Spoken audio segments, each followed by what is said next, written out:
Usimamizi au hifadhi wa mazingira ni kipaumbele chetu cha kwanza kwenye utekelezaji wa mradi.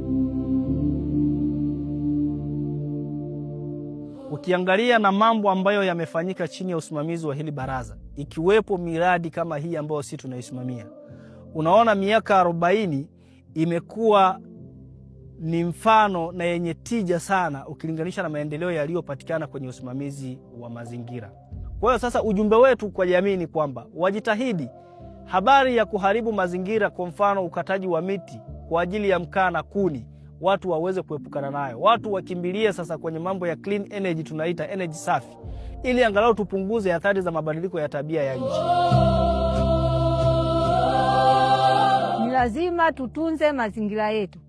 Mazingira ni utu, mazingira ni uhai. Kila Mtanzania ana wajibu wa kutunza mazingira. Miaka 40 ya MEMT, tunza mazingira, linda taifa.